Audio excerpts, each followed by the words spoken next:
মা, আমরা কিন্তু কাঁঠালের বাগান নেব না।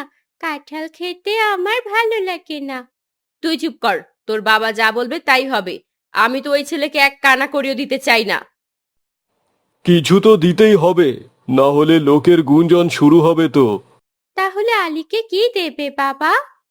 ওকে ওই ছোট্ট কাঁঠালের বাগানটা দেব, আর আমের বাগানটা আমরা নেব। ওটাও না দিলে খুশি হতাম। এতিমের আবার সম্পত্তির কি দরকার?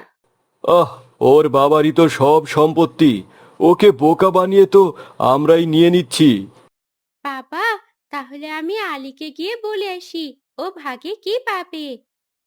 ঠিক আছে, যা। বাবার সম্মতি পেয়ে আয়েশা বাগান থেকে আলীর বাড়িতে চলে আসে। যদি না আসে গভীর রাতে, প্রভুর প্রেমে জাগো তাসবিহাতে। ঘুম এই যদি আলী না ভাই, আসে আলী গভীর ভাই, রাতে, বাড়ি আছিস? প্রভুর প্রেমে জাগো তাসবিহাতে। আসসালামু আলাইকুম আয়েশা। ওয়ালাইকুম আসসালাম। শোন, তোকে একটা কথা বলার জন্য এলাম। কি কথা বোন, বলো।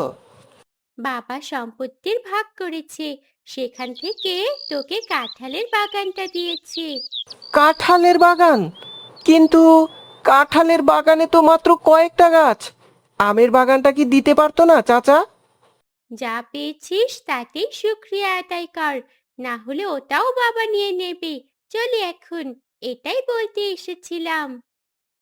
আয়েশা সেখান থেকে চলে যায়। এদিকে আলীর মন খারাপ হয়ে পড়ে। চাচা এটা আমার সাথে কি করলো? কাঁঠাল তো তেমন কেউ খায় না, আমি কি করব এই বাগান দিয়ে? মা, বাবা, তোমরা কেন আমাকে ছেড়ে চলে গেলে? পরের দিন আলী তার ভাগের বাগানে গিয়ে দেখতে পায় আয়েশারা তাদের বাগান থেকে আম তুলছে। আসসালামু আলাইকুম চাচা। ওয়ালাইকুম আসসালাম আলী, বলো কি হয়েছে? চাচা, বলছিলাম যে এই কাঁঠালের বাগানের বদলে যদি আমাকে কিছু আমের বাগান দিতেন, তাহলে ভালো হতো। যা দিয়েছি তাই নিয়েই সুখে থাক। কাঁঠাল তো লোকে খেতে চায় না, দামও কম। তাহলে তোকে নিতে হবে না, দয়া করে দিয়েছি, সেটা ভালো লাগছে না তাই না? না আসলে চাচা। অত কিছু শুনতে চাই না। আয়শা, চল, আমাদের ঝুড়ি ভর্তি হয়ে গেছে, আমরা বাড়ি চলে যাই। ঠিক আছে বাবা। তোমার নামে জেগে করে মিতালি, পশু পাখি গাছ। আলী ভাই, এখন তোমার খোদা কোথায়? সব সময় তো খোদার উপর ভরসা করো, এখনো তাহলে তাই করে যাও। তাই করব আয়েশা, আল্লাহর উপরই ভরসা করব। আমার আল্লাহ আছেন, আর যার আল্লাহ আছেন তার কিচ্ছু লাগে না, তার সব আছে। রাতে আলীর মন ভীষণ খারাপ হয়ে পড়ে, কিন্তু উপায়ান্তর না পেয়ে মন খারাপ করে ঘুমিয়ে পড়ে। বাবা আলী, চিন্তা করিস না, আল্লাহ তো আছেন বাবা। আমি কি করব মা, তুমি বলো, আমি তো কোনো উপায় খুঁজে পাচ্ছি না। বাবা, তোর কি মনে আছে আমি তোকে কাঁঠালের চপ বানিয়ে খাওয়াতাম? হ্যাঁ মা, মনে আছে। হ্যাঁ মা, আল্লাহ পাকই আমার একমাত্র ভরসা। তুইও কাঁঠালের চপ বানিয়ে বিক্রি করা শুরু কর। ইনশাআল্লাহ আল্লাহ বরকত দেবেন। ঠিক আছে মা, ঠিক আছে। কোথায় গেলে মা? মা, মা তুমি কোথায় গেলে? ও, স্বপ্ন ছিল, কিন্তু মার দেওয়া বুদ্ধিটা তো দারুণ ছিল। আমি কালকে তাই করব। হ্যাঁ হ্যাঁ, কাল আমি তাই করব। পরের দিন আলী বাগান থেকে কাঁঠাল নিয়ে চপ বানিয়ে বাজারে বিক্রি করার জন্য নিয়ে যায়। চপ নিয়ে যান, চপ, কাঁঠালের চপ। একবার খেলে বারবার খেতে চাইবেন। চপ নিয়ে যান, নিয়ে যান, নিয়ে যান। এই ছেলে, কি বিক্রি করছো? কাঁঠালের চপ নেবেন নাকি? কাঁঠালের চপ? অনেক আগে একবার আমার মা বানিয়ে খাইয়েছিল, এরপর থেকে তো আর এর চলনটাই উঠে গেছে। আচ্ছা, এই আমাকে দাও তো 2 পিস। এই নিন চাচা। আরে বেশ তো, সেই মায়ের মতোই স্বাদ। আচ্ছা আচ্ছা, ওই আমাকে আরো কয়েকটা প্যাক করে দাও তো, বাড়িতে নিয়ে যাব। এক্ষুনি দিচ্ছি চাচা। আল্লাহর উপর ভরসা করার ফলে আলীর ব্যবসা ধীরে ধীরে বড় হতে থাকে। তার কাঁঠালের চপের সুনাম সারা গ্রামে ছড়িয়ে পড়ে এবং আলীর অভাব ঘুচে যায়। খেলা নয় বন্ধুরা, আজকের কুইজ হলো ফেরেশতারা কিসের তৈরি। সঠিক উত্তরটি এবং তোমাদের নাম কমেন্টে জানিয়ে দিও। জানাতে পারো এরপর তোমরা কেমন গল্প চাও। তোমাদের দেওয়া টপিক গল্প দেওয়া হবে এবং যাদের টপিক ভালো লাগবে তাদের নাম অ্যানাউন্স করা হবে। দেখা হবে নতুন কোনো দিনই গল্পে। আল্লাহ হাফিজ।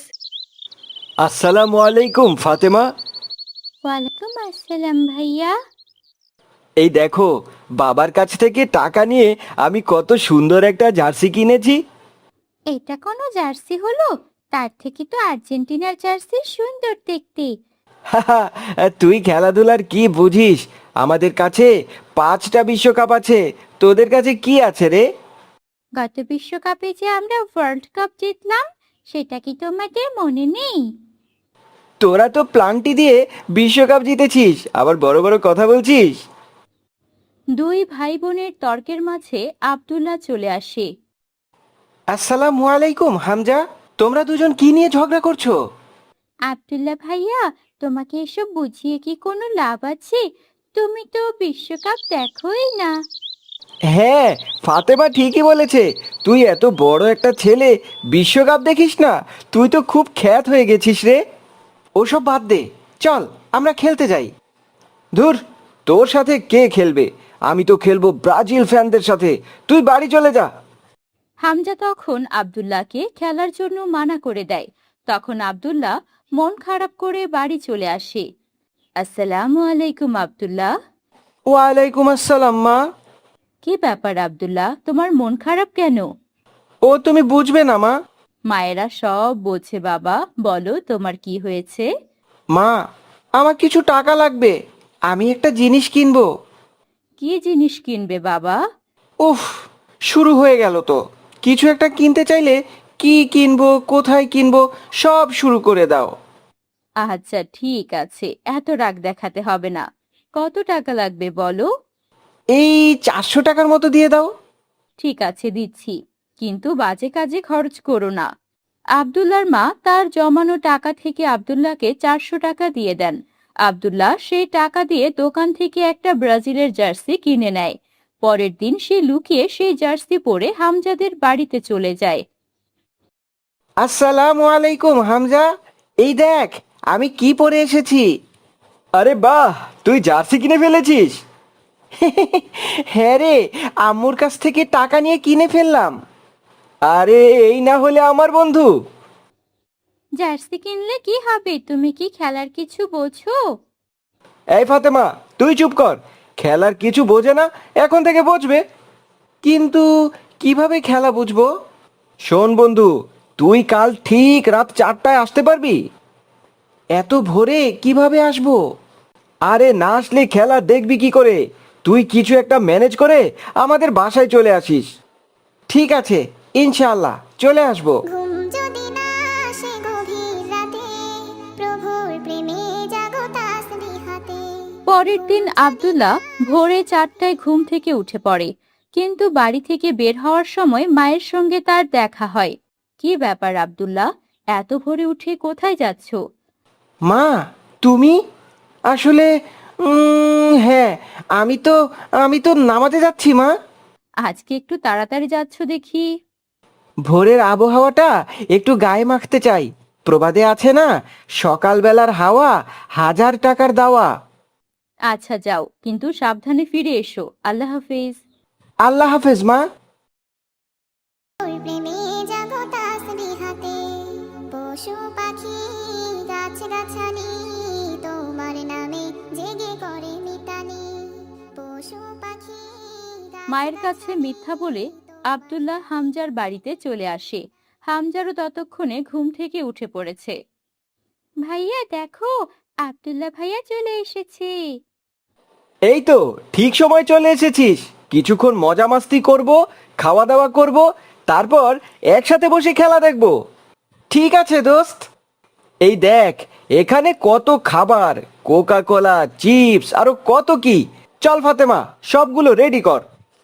তোরা রেডি কর, আমি লুকিয়ে জার্সি নিয়ে এসেছি, এটা এখন পরে নেই। আব্দুল্লাহ এদিকে তার বন্ধুদের সাথে খেলা দেখায় ব্যস্ত। অন্যদিকে আব্দুল্লাহর বাবা মসজিদ থেকে নামাজ পড়ে এসে দেখেন আব্দুল্লাহ বাসায় নেই। আচ্ছা, আব্দুল্লাহকে দেখতাছি না, ও কি আজকে নামাজে যায়নি? ও তো আজকে খুব সকাল সকাল নামাজের জন্য বেরিয়ে গেছে। কি বলছো? আমি তো ওকে মসজিদেই দেখলাম না। সে কি, ও তো আমাকে বলে গেল যে মসজিদে যাচ্ছে, আর তুমি বলছো মসজিদে ছিল না? ও তো বাসায়ও আসেনি। কোনো বিপদ আপদ হয়ে গেল না তো? ও আবার অন্য কোথাও চলে যায়নি তো? ইন্না লিল্লাহ। তুমি একটা কাজ করো, ওর বন্ধু হামজার বাড়িতে গিয়ে দেখো তো একবার ওখানে আছে কিনা। ঠিক আছে ঠিক আছে, আমি যাচ্ছি। আব্দুল্লাহর বাবা দেরি না করে হামজার বাড়িতে চলে আসেন। মানুষ হয়ে তোমরা কেন, মানুষ হয়ে তোমরা আব্দুল্লাহ, তুমি এখানে কি করছো? বাবা, তুমি তুমি এখানে কিভাবে? সেসব পরে হবে, আগে বলো তুমি এখানে কি করছো, আর এটা কি রকমের পোশাক পরেছো তুমি? আঙ্কেল, এটা তো জার্সি, ব্রাজিল টিমের জার্সি। এই জার্সি তোমরা কেন পরেছো? কারণ আমরা এই দলগুলোকে সাপোর্ট করি, তাই এই দলের জার্সি পরেছি। তোমরা ওদের সমর্থন করো? তোমরা কি জানো না এগুলো করা আল্লাহ পাক পছন্দ করেন না? আল্লাহ কেন পছন্দ করবেন না বাবা? আমরা তো কোনো খারাপ কাজ করছি না। তোমরা যাদের সমর্থন করছো তারা প্রত্যেকেই কাফির। তুমি মুসলিম হয়ে কাফিরদের সমর্থন করছো, সেই কাফিরদের যারা ফিলিস্তিনের উপর বর্বর অত্যাচার করে, যারা ইসরায়েলকে সমর্থন করে। কিন্তু আমরা তো ইসরায়েলকে সমর্থন করি না, আমরা তো ফিলিস্তিনিদের ভালোবাসি। ভালোবাসা? এই যে তোমাদের সামনে কোকা কোলা আর এত সব খাবার আছে, এগুলো তো ইসরায়েলি পণ্য। কিন্তু বাবা, মেসি, নেইমার আর অন্যান্য প্লেয়ারদের সমর্থন করলে কি হবে? আমরা তো ওদের ভালোবাসি। নবীজি সাল্লাল্লাহু আলাইহি ওয়াসাল্লাম বলেছেন, কিয়ামতের দিন তোমরা তাদের সাথেই থাকবে যাদেরকে তোমরা ভালোবাসো। তোমরা কি চাইবে এই কাফেরদের সঙ্গে থাকতে? না বাবা, কোনো মতেই আমি এদের সাথে থাকতে চাইবো না, আমি তো জান্নাতে যেতে চাই। তাহলে তোমরা কেন কাফেরদের সমর্থন করছো আর ওদের অনুকরণ করে কেন এই পোশাকগুলো পরেছো? আসলে আঙ্কেল, আমরা তো এগুলো জানতাম না, আপনি আমাদের জানিয়ে দিলেন। এরপর থেকে কখনো আর ভুল হবে না, ইনশাআল্লাহ। হ্যাঁ বাবা, আমি আমার ভুল বুঝতে পেরেছি। ইনশাআল্লাহ আমরা এই ভুলগুলো আর কখনো করব না। আল্লাহ পাক আমাদের সবাইকে বোঝার তৌফিক দান করুন। আমিন ইয়া রাব্বুল আলামিন।